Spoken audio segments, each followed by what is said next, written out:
What is of three riders I have to tell, who long before the morning service bell was sitting in a tavern for a drink.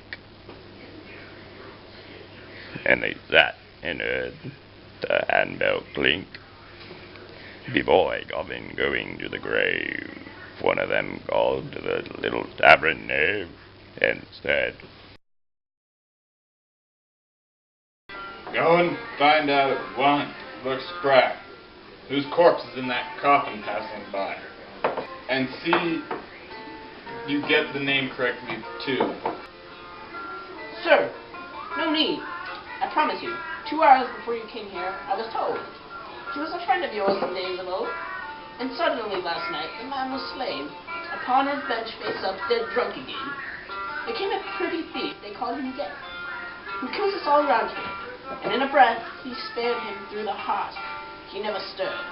And then Death went his way without a word. He's killed 1,000 in the present plague, and sir, it does not do to be too vague. If you should meet him, you had best be wary. Be on your guard with such an adversary. Be primed to meet him everywhere you go. That's what my mother said.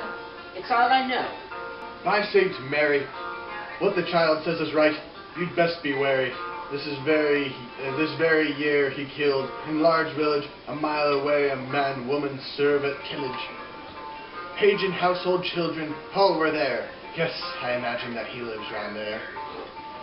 It's well to be prepared in these alarms. He might do you dishonor. Huh? God's arm!" "Is he so fierce to meet?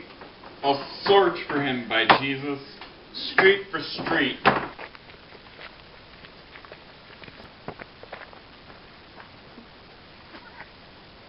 "God look to you, my lord."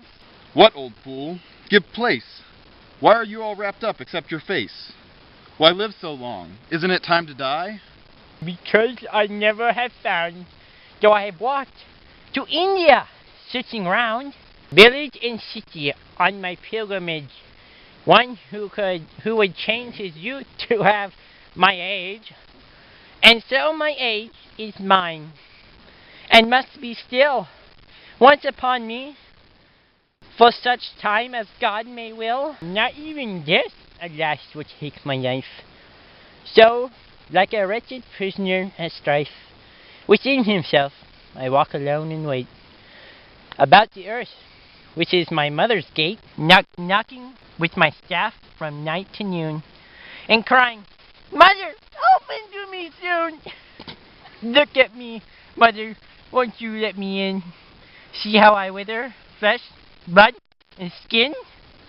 At last, when will I lose these bones and be laid to rest?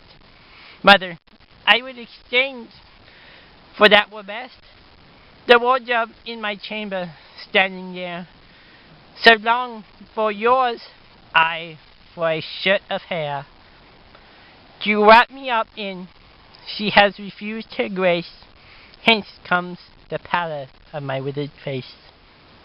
But it dishonored you when you began to speak so toughly, sir, to an old man, unless he had injured you in a word or deed.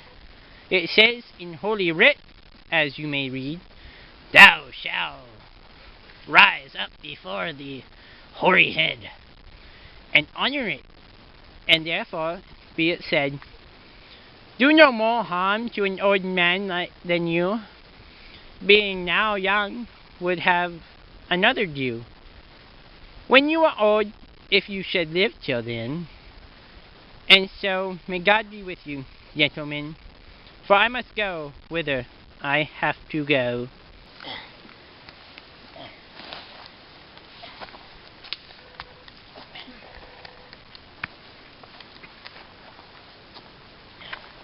"By God, you shan't do so. You don't get off so easy, by St. John. I heard you mention, just a moment gone, a certain traitor, Death, who singles out and kills a fine young fellows hereabout. And you're his spy, by God. You wait a bit. Say where he is, or you shall pay for it. By God and by holy sacrament, I say you've joined together by consent to kill us younger folk, you thieving swine." "Well, sirs, if it be your design to find all death turn up this crooked way toward that grove. I left him here today, under a tree, and there you'll find him waiting. He isn't one to hide for all your young fretting. You see that oak? That mighty tree? He won't be far to find. And God protect you that redeemed mankind.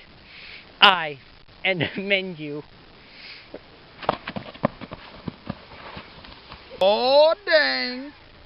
Brothers, you listen to what I say. I'm pretty sharp, although I joke away. It's clear that fortune has bestowed this treasure to let us live in jollity and pleasure. Light come, light go. We'll spend it as we ought. God's precious dignity, who would have thought? This morning was to be our lucky day.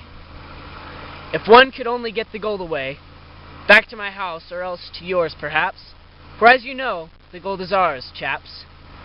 We'd all be at the top of fortune, hey? But certainly it can't be done by day. People would call us robbers, a strong gang, so our own property would make us hang. No, we must bring this treasure back by night, some prudent way, and keep it out of sight. And so as a solution, I propose, we draw for lots and see the way it goes. The one who draws the longest lucky man shall run to town as quickly as he can, to fetch us bread and wine, but keep things dark, while two remain in hiding here to mark our heap of treasure. If there's no delay, when night comes down, we'll carry it away, all three of us, wherever we have planned.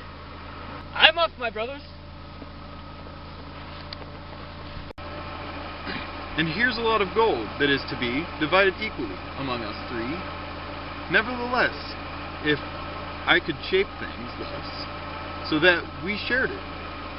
How? The two of us. Wouldn't you take it as a friendly act? But how? He knows the fact that all the gold was left with me and you. What can we tell him? What are we to do? It's a bargain. Or not, for I can tell you in a word or so. What's to be done to bring the thing about? Trust me. You needn't doubt my word. I won't betray you. I'll be true. Well, you see that we are two, and two are twice as powerful as one. Now look, when he comes back, get up in fun. To have a wrestle, then as you attack, I'll up and put my dagger through his back. While you and he are struggling, as in game, then draw your dagger too, and do the same. Then all this money will be ours to spend. Divided equally, of course, dear friend. Then we can gratify our lusts and fill that day with dicing at our own sweet will. Hey guys, how's it going? Go ahead.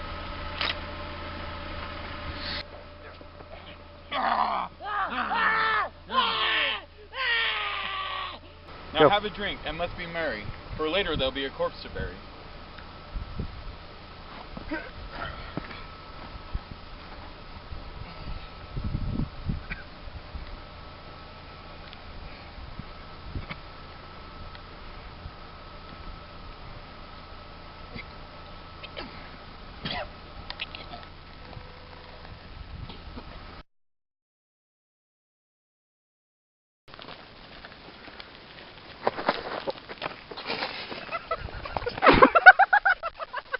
Alright, cut. Cut. You're just like over here. There with his pants around his ankles. Are you recording that? It's recording. This is going in the blooper reel. The Canterbury Tales. Hardness Tale.